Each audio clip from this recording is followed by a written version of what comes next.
여러분 안녕하십니까? 한 주간도 평안하셨습니까?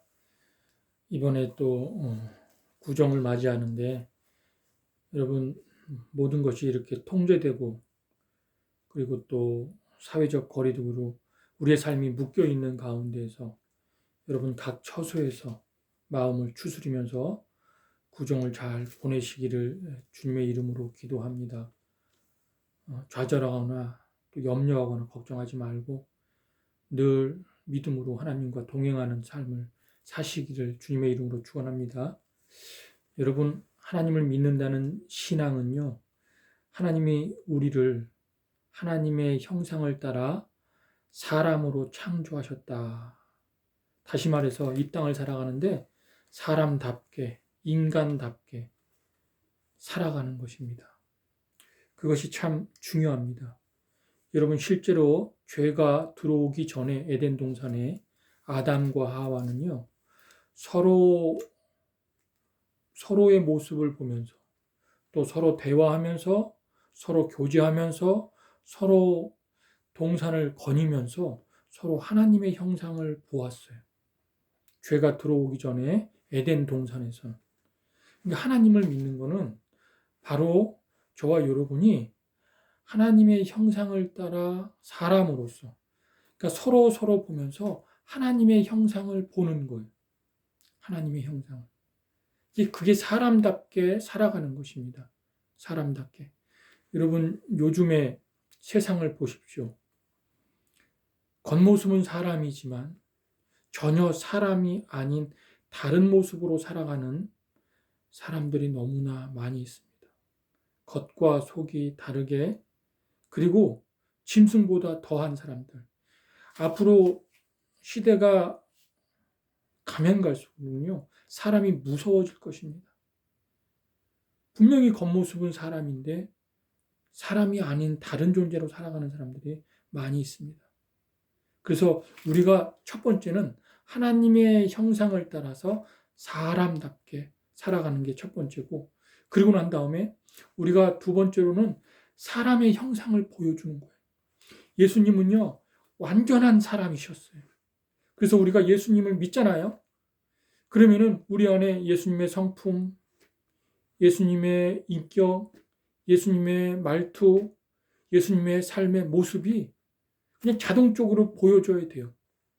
즉 다시 말해서 가족이 모였다. 가족이 뭐 예수 믿는 사람이다. 친구가 예수 믿는 사람이다. 그럼 그 사람을 통해서 예수님의 말씀이 저 사람을 통해서 예수님의 말씀이 들려진다. 저건 주님의 말씀인데 저건 하나님의 말인데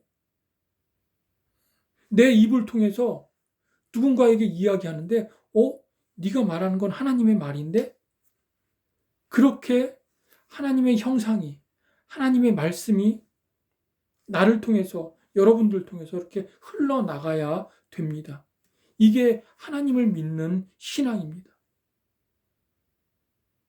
그래서 오늘 이 시간은요. 믿음의 선진들 아브라함이나 다윗이나 요셉이나 또 사도들 베드로, 요한, 사도 바울 그들이 복음을 붙들고 살아갔습니다. 그래서 이번 시간에도 로마서가 말하는 복음 성경 66권 중에서 로마서가 말하는 복음이 굉장히 복음을 농축한 엑기스만 모아놓은 강력한 복음의 메시지가 있는데 그 두 번째 시간, 로마서 강의 두 번째 시간을 가지려고 합니다. 그래서 하나님의 복음이라는 제목으로 은혜를 나누도록 합니다. 제가 먼저 사도신경 하고 그리고 말씀을 봉독하고 기도하고 시작하겠습니다. 사도신경 합니다. 나는 전능하신 아버지 하나님, 천지의 창조주를 믿습니다. 나는 그의 유일하신 아들 우리 주 예수 그리스도를 믿습니다. 그는 성령으로 잉태되어 동정녀 마리아에게서 나시고 본디오 빌라도에게 고난을 받아 십자가에 못 박혀 죽으시고 장사한 지 사흘 만에 죽은 자 가운데서 다시 살아나셨으며 하늘에 오르시어 전능하신 아버지 하나님 우편에 앉아 계시다가 거기서부터 살아있는 자와 죽은 자를 심판하러 오십니다. 나는 성령을 믿으며 거룩한 공교회와 성도의 교제와 죄를 용서받는 것과 몸과 부활과 영생을 믿습니다. 아멘, 아멘. 오늘 말씀은 로마서 서론 부분인데 1장 1절이 너무너무 중요합니다. 제가 1장 1절만 오늘은 좀 같이 나누기를 원합니다. 제가 봉독해 드리겠습니다. 예수 그리스도의 종 바울은 사도로 부르심을 받아 하나님의 복음을 위하여 택정함을 입었으니. 한 번 더 봉독합니다. 예수 그리스도의 종 바울은 사도로 부르심을 받아 하나님의 복음을 위하여 택정함을 입었으니. 아멘. 잠시 기도하고 시작합니다. 하나님이 생생하게 또 시퍼렇게 살아 계시는데도 불구하고 우리의 의식과 생각 속에 또 손과 발로 마음으로 지은 죄를 하나님 회개합니다. 한 주간 동안 살면서 바쁘다는 핑계로 또 자기 중심적인 삶으로 하나님을 잠시 잊어버린 시간이 있었고, 또 우리 안에 욕망을 쫓아, 육신을 쫓아, 세상을 쫓아 살아갔던 시간들이 있었습니다. 하나님 용서하여 주시고 회개하오니 하나님의 영으로 이 시간 충만하게 하여 주셔서 우리 형제들, 우리 부대원들 정말 주님의 그 능력으로, 복음의 능력으로 살아갈 수 있도록 주님 동행하여 주시옵소서. 믿음의 선배들처럼 그렇게 복음을 쫓아 살아갈 때 우리의 삶이 빛이 나고, 또 세상 속에 들어가서 살아갈 때 예수 그리스도 그 하나님의 형상이 드러나 보일 수 있도록 우리의 말투에서, 인격에서, 성품에서, 믿음에서 그렇게 우러나 나타내 보일 수 있도록 주님 역사하여 주시옵소서. 이 시간 은혜 받기를 원합니다. 전하는 자나 듣는 자나 동일한 은혜로 함께하여 주시고 사랑이 많으신 예수님의 이름으로 기도드렸습니다. 아멘. 아멘. 여러분, 그 프란시스 쉐퍼라는 박사가 있습니다. 그분이 무슨 얘기를 했냐면요, 내가 나를 어떤 존재로 인식하느냐에 따라서 생각하고 행동한다, 그런 말을 했습니다. 즉, 내가 나를 어떤 존재로 인식하느냐, 바로 그 인식하는 게 그 인식의 결과로 생각도, 말투도, 행동도, 판단도, 삶도 반드시 그렇게 나타난다고 이야기를 하고 있는 거예요. 근데 그게 정말 저는 공감이 갑니다. 좀 우스갯소리인데, 지금은 요새는 뭐 방송 매체가 다 발달이 돼가지고 신문을 잘 안 봐요. 종이신문을 안 보는데, 옛날만 해도 그 종이신문에 보면은 그 한쪽 귀퉁이에 만화가 그려져 있어요. 만화가 매일 신문마다 연재됐는데, 제 기억 속으로는 고바우 영감이라는 만화가 있더라고요. 고바우 영감. 그 고바우 영감의 그 고바우가 한 번은 자기 부부와 같이 휴가차 휴양지를 갔는데, 거기에 아주 늘씬하고 잘 빠진 글래머 여자들이 즐비하게 있는 거예요. 근데 이 사람은 막 남자잖아요. 그러니까는 막 그 여자들 보고 싶어가지고, 근데 부인 때문에 보질 못하니까 선글라스를 딱 꼈어요. 선글라스를 끼고서 그냥 원 없이 그냥 막 그 잘 빠진 여자들을 막 보고 있는데, 아내가 발견한 거예요. 안 거예요. 알아챈 거예요. 들통이 난 거예요. 어떻게 들통이 났냐면요, 앞에서 그냥 글래머 여자가 걸어오는데 고바우 눈알이 안경 밖으로 푹 튀어나온 거예요. 만화 속에서. 여보, 뭐 하는 짓이에요? 응? 그런 내용을 봅니다. 무슨 얘기냐? 자기의 본성, 자기의 정체성은요, 숨길 수 없다는 거예요. 반드시 말이나 행동이나 삶으로 나타내 보여진다는 거예요. 오늘 사도 바울이 무슨 얘기를 하냐면, 뭐라고 하냐면 1절에 사도 바울이 자기를 누구라고 정의하냐면요, 예수 그리스도의 종 바울은, 이렇게 정의하고 있어요. 자기를 규정하고 있어요. 나는 예수 그리스도의 종이다. 근데 이 종이라는 말은 헬라어로 둘로스인데 정확한 해석은 아니에요. 원래 종이 아니라 둘로스의 그 뜻은 노예가 맞습니다. 노예. 종이 아니라 노예. 그런데 한글 개영 개적판 성경이나 미국 NIV 여러 종류의 성경들이 다 둘로스 종으로 번역되어 있어요. 왜 종으로 번역되어 있냐면은 옛날 성경이 이 복음이 영국이나 유럽이나 미국에서 동양으로 넘어왔잖아요. 중국을 거쳐서 일본을 거쳐서 우리나라에 왔는데 그때 그 영국, 유럽이나 미국이 노예제도가 있었어요. 노예제. 이거는 그 당시에 그들의 부끄러운 민낯입니다. 부끄러운 역사예요. 노예하면은 굉장히 그 학자들이 좀 부끄러운 역사이기 때문에 그 단어를 성경에 쓰기가 되게 불편한 거예요. 그래서 그거보다 좀 덜 부끄러운, 그걸 좀 가리는 종이라는 단어를 써서 예수 그리스도의 종 바울은. 근데 그렇게 하면 좀 실감이 안 나요. 우리가 성경을 읽을 때 진짜 원어적으로 예수 그리스도 노예 바울은 이게 좀 더 실감이 납니다. 노예가 맞습니다. 노예가. 자, 그러면은 각자 이 처서에서 여러분 가슴을 좀 손에 이렇게 얹고요. 이렇게 한번 고백했으면 좋겠어요. 나는 예수 그리스도의 노예입니다. 나는 예수 그리스도의 노예입니다. 지금 바울은 나는 예수 그리스도의 노예입니다. 라고 자기를 정의하고 있는 거예요. 자기의 정체성이 정체성. 이게 부인할 수 없는 정체성. 이 정체성을 갖고 살아갑니다. 생각하는 거, 판단하는 거, 사는 것. 그게 자기 정체성이 분명한 사람은 사는 게 달라집니다. 말하는 게 달라집니다. 여러분, 한번 생각해 보세요. 여러분들 젊은이니까 다 부모님이 계실 거예요. 부모님이 나를 볼 때, 부모님의 자녀로 보실 때 나는 어떤 자녀가 되어야 되는가? 나는 군인인데, 이 나라를 지키는 군인인데 나는 군인으로서 어떤 군인이 되어야 하는가? 여러분 앞으로 결혼할 거란 말이에요.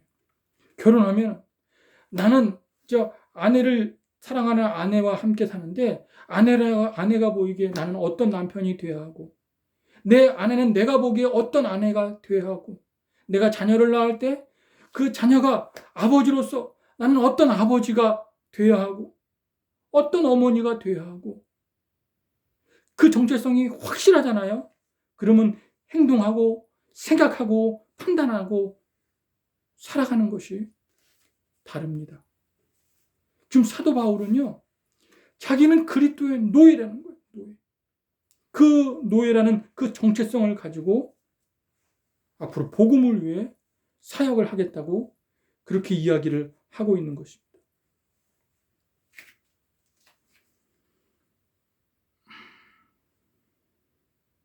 자, 그런데 여러분, 각자의 자리에서 나는 그리스도의 노예입니다. 굉장한 고백인데, 그런데 이 노예라는 단어는요, 좀 구약적인 역사의 좀 배경을 좀 알 필요가 있습니다. 그래서 신명기 15장 12절에서 17절 말씀을 제가 그 구약에서는 노예를 어떻게 규정하고 있는지 제가 좀 읽어드리겠습니다. 내 동족 히브리 남자나 히브리 여자가 내게 팔렸다 하자. 만일 6해 동안 너를 섬겼거든 7째 해 너는 그를 놓아서 자유롭게 할 것이요. 그를 놓아 자유롭게 할 때에는 빈손으로 가게 하지 말고 내 양무리 중에서와 타작 마당에서와 포도주 틀에서 그에게 후히 줄지니 곧 내 하나님 여호와께서 내게 복을 주신 대로 그에게 줄지니라. 너는 애굽 땅에서 종되었던 것과 내 하나님 여호와께서 너를 속량하셨음을 기억하라. 그것으로 말미암아 내가 오늘 이같이 내게 명령하노라. 종이 만일 너와 내 집을 사랑함으로 너와 동거하기를 좋게 여겨 내게 향하여 내가 주인을 떠나지 아니하겠노라 하거든 송곳을 가져다가 그의 귀를 문에 대고 뚫으라. 그리하면 그가 영구히 내 종이 되리라. 내 여종에게도 그같이 할지니라. 자, 여러분, 이게 유명한 신명기 법의 노예에 대한 이해입니다. 무슨 말이냐? 어느 주인이 돈을 주고 노예를 샀습니다. 그리고 그 노예를 6년 동안 부려먹었습니다. 이스라엘 율법에는 7년에는 그 노예를 안식하라고 놓아주게 돼 있어요. 그래서 주인이 노예를 불러가지고 이제 내가 너를 놓아줄 테니까 넌 앞으로 노예가 아니고 네가 이제 가고 싶은 대로 떠나라. 근데 이 노예가요, 6년 동안 주인 밑에서 일하면서 주인이 너무 사랑스러운 거예요.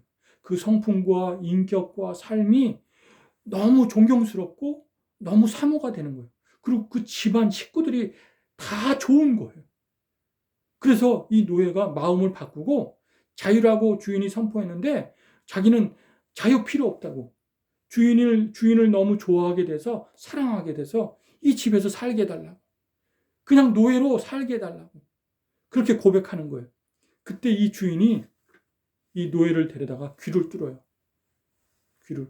귀를 뚫고 평생 그럼 영원히 너 죽을 때까지 우리 집에 노예로 그렇게 살라고 허락을 해요. 바로 그 노예는요, 어떤 노예냐? 사랑의 메인 노예. 주인의 인격, 성품, 또 삶이 너무 존경스럽고 너무 신실해 보여서 그냥 스스로 자발적으로 노예간 노예. 그래서 메인 그런 노예인 거예요. 사도 바울이 바로 그 얘기를 하는 거예요. 나는 예수 그리스도의 인격, 삶, 성품, 그리고 나를 위해 십자가에 죽으신 죽음, 부활, 이것이 내 생명보다 더 소중하기 때문에 나는 자발적으로 그리스도의 노예가 됐다. 이렇게 고백하는 거예요. 여러분, 억지로, 강제로 어떤 조건을 따지고 대가를 지불받으려고 노예가 된 거 아니라, 응? 그러면 스스로 노예가 될 수 있어요? 자발적인 노예가 될 수 있나요? 아니요. 오늘 사도 바울은 그 개념을 가지고서 나는 예수 그리스도, 그분이 내 생명보다 더 소중하고 더 사랑스럽고 더 존경스럽고 더 예배의 대상이기 때문에 난 스스로 그분의 노예이기를 자청합니다. 다시 여러분 가슴에 손을, 각자의 자리에서 손을 얹고 고백했으면 좋겠습니다. 나는 그리스도의 노예가 되기를 원합니다. 여러분의 정체성이, 그 신앙의 정체성이 나는 그리스도의 노예가 되기를 원합니다.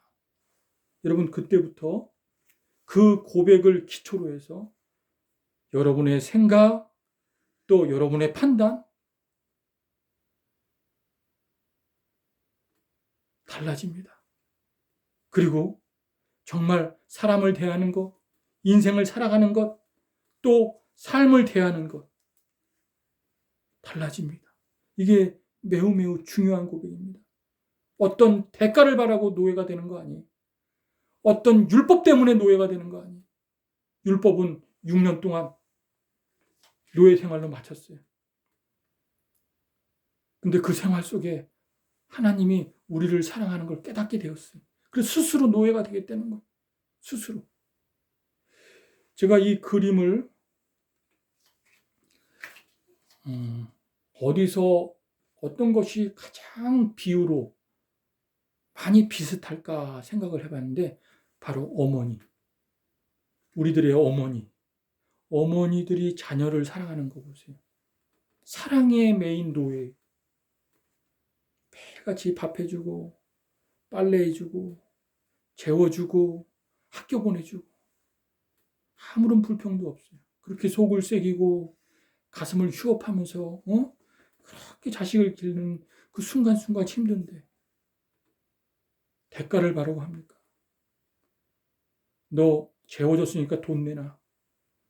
너 밥해줬으니까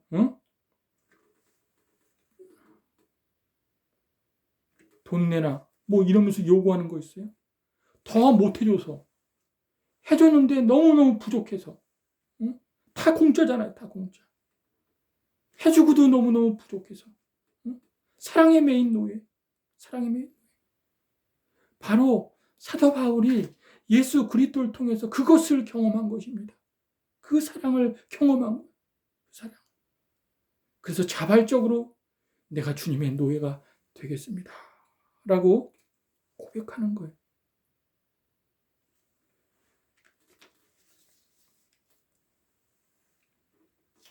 저와 여러분이 나는 그리스도의 노예입니다. 그런 신앙 고백을 가지고서 주님과 동행하는 삶을 살기를 주님의 이름으로 축원드립니다. 자, 두 번째 다시 본문을 보면요. 예수 그리스도의 종 바울은 사도로 부르심을 받아라고 했습니다. 바울은 무엇으로 부르심을 받았다고요? 사도로 부르심을 받았습니다. 자, 여기서 그 성경이 말하는 사도는 어떤 의미인가? 이거를 하나 살펴볼 거고요. 또 하나는 뭐냐면 예수님의 제자들이 가룟 유다만 빼놓고 다 사도가 됐는데 사도가 되는 조건이 세 가지가 있어요. 그 첫째가 뭐냐? 반드시 예수님께 가르침을 받아야 돼요. 요즘에 이렇게 보면은 큰 교회 목사들이 어떤 목사의 권위를 가지고 나는 사도다 하면서 신사도적인 어떤 그런 집회를 하고 또 그런 어떤 그 이단인데 그런 걸 만들면 하는데 그들이 예수님 살아계실 때 가르침을 받았나요? 그렇게 고백하면 큰일 나는 겁니다. 그게 아니라 직접 그 당시에 예수님의 가르침을 받았느냐. 이게 첫 번째 사도의 조건이고 두 번째는 뭐냐? 부활하신 예수님을 목격했느냐. 이게 두 번째 사도가 되는 조건이 두 번째. 부활하신 예수님을 목격했느냐. 세 번째가 뭐냐? 예수님께 직접 보냄을 받았느냐. 직접 보냄을 받았느냐. 요게 세 번째. 요 세 가지 조건을 갖춰야 사도가 되는 거예요. 그래서 가룟 유다 빼놓고 나머지 제자들은 다 사도인 거예요. 주님과 함께 동행하면서. 근데 이제 문제는 뭐냐면 사도 바울은 유대 그리스도인들에게 자꾸 그 부분이 시비가 된 거예요. 네가 예수님의 가르침을 받았냐? 네가 부활하신 예수님을 목격했냐? 네가 예수님께 보냄을 받았냐? 언제 보냄을 받았냐? 하면서 자꾸 그 사도에 대한 시비를 거는데 그래서 이 사도 바울이 겸손한 마음을 가지고 그래 나는 진짜 만삭이 되지 못하고 팔싹동이로 낳은 그렇게 부족한 사람이다 라고 고백하면서 나도 사도다 라는 것을 그 입장을 아주 고수합니다. 근데 진짜 바울은 사도였습니다. 왜 사도냐면요. 바울은요.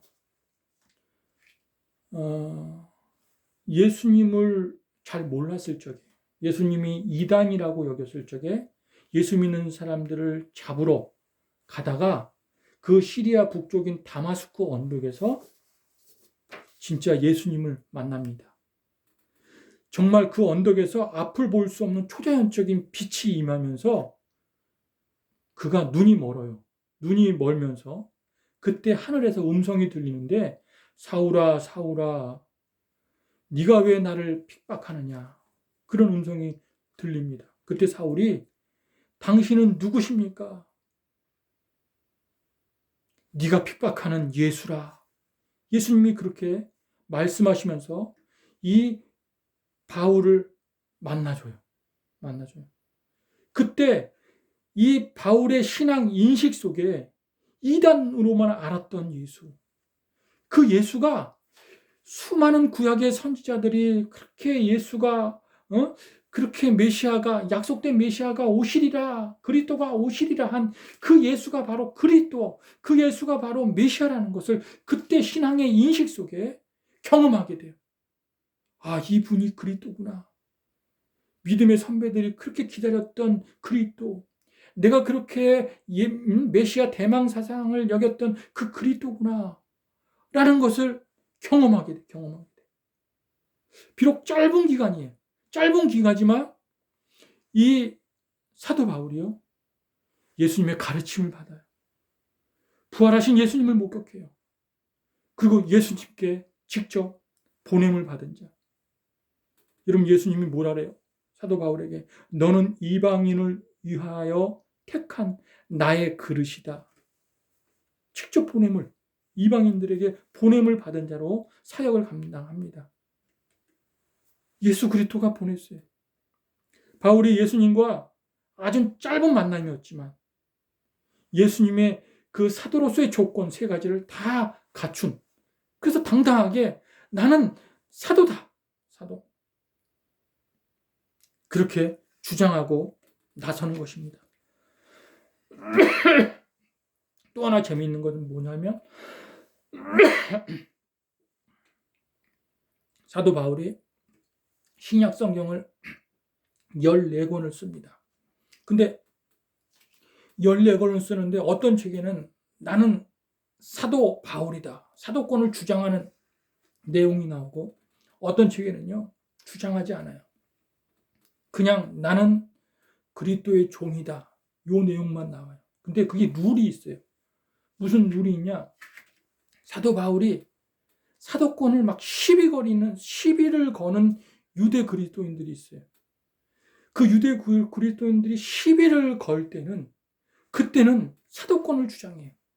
응? 고린도 전후서나 골로새서 같은 경우는, 그리고 로마서 같은 경우도 그들이 바울에 대해서 잘 모르니까 사도라는 사도권을 주장하면서 이야기를 하는 거예요. 그 대신 그러나 다른 빌립보서 성경 같은 경우는 시비를 안 거니까 당연히 바울은 사도라고 인정하니까 주장할 필요 없는 거예요. 자기를 그렇게 고백을 합니다.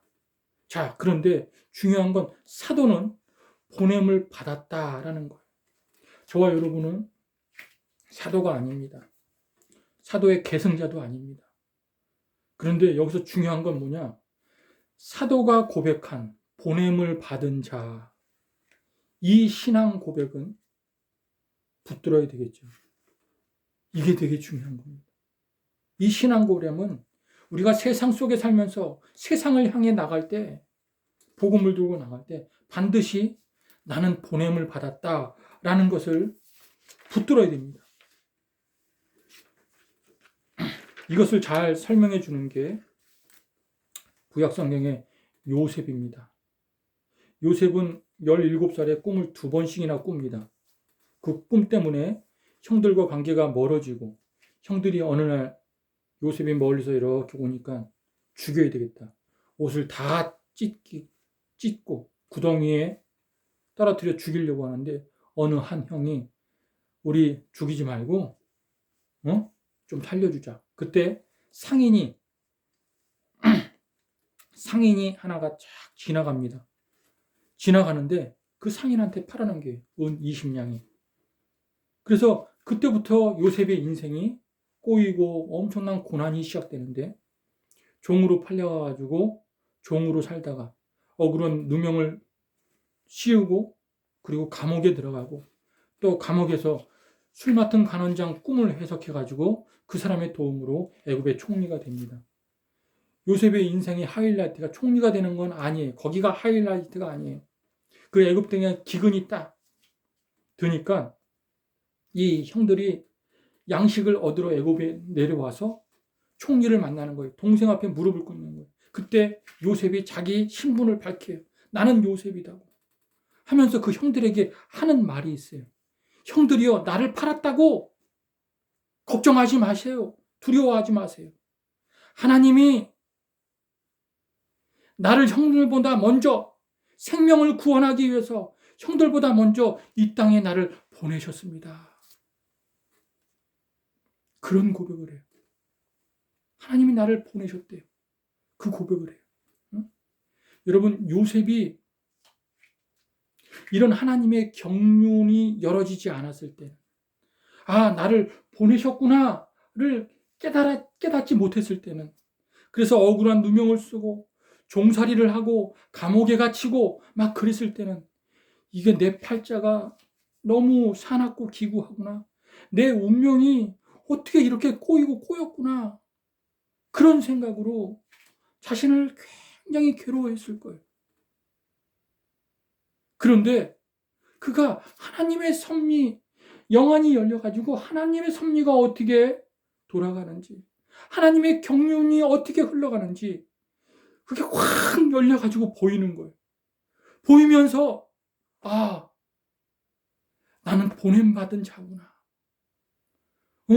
하나님의 계획 속에서 하나하나 어려울 때, 힘들 때, 또 좋을 때, 기쁠 때 다 하나님의 경륜 속에서 내가 보냄받은 자로 살기 위해 그렇게 하나님이 나를 보내셨구나. 그걸 깨닫게 되는 거예요. 여러분, 국방의 의무를 지기 위해서 여러분들이 20세가 넘으면 다 군대에 옵니다. 억지로 온 사람 많을 거예요. 내 운명이 이렇지. 내 팔자가 이렇지. 꼬여도 보통 꼬인 거 아니야. 그렇게 생각하는 사람도 있을 거예요. 거기다가 또 수색대대, 훈련이 세고 작전이 빡빡한 이 수색대대. 응? 내 인생이 왜 이래? 응?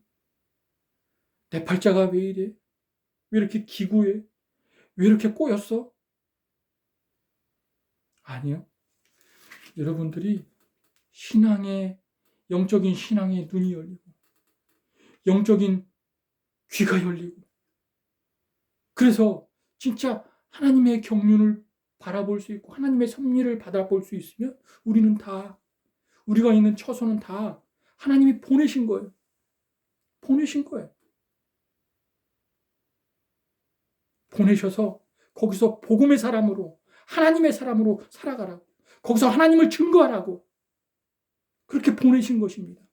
그걸 믿으시길 바랍니다. 여러분, 우리는 팔자가 아니에요. 운명이 아니에요. 다 하나님의 계획 속에서 하나님이 그곳을 보내셔서 네가 하나님의 사람으로 끝까지 살라고, 나를 드러내라고 그렇게 보내신 거예요. 그것을 믿으시길 바랍니다. 우리 부대는 간부가 많습니다. 결혼한 간부도 많아요. 맞지 않아가지고, 부부가 맞지 않아가지고 싸움도 하고 또 힘들기도 하고 이럴 거예요. 하나님의 경륜을 모르면, 하나님의 섭리를 모르면, 내가 왜 저 여자를 만나서 이렇게 고생이지? 내가 왜 저 남자를 만나서 이렇게 고생이지? 꼬여도 보통 꼬인 게 아니네? 그렇게 생각할 수밖에 없죠. 자녀가 말을 안 들어요. 응? 근데 하나님의 경륜을 모르면, 하나님의 섭리를 모르고 계획을 모르면 내가 낳아도 왜 저런 자식을 낳았지? 그렇게 생각할 거예요. 그러나 우리는 다 보냄받은 자라는 사실. 사도는 아니지만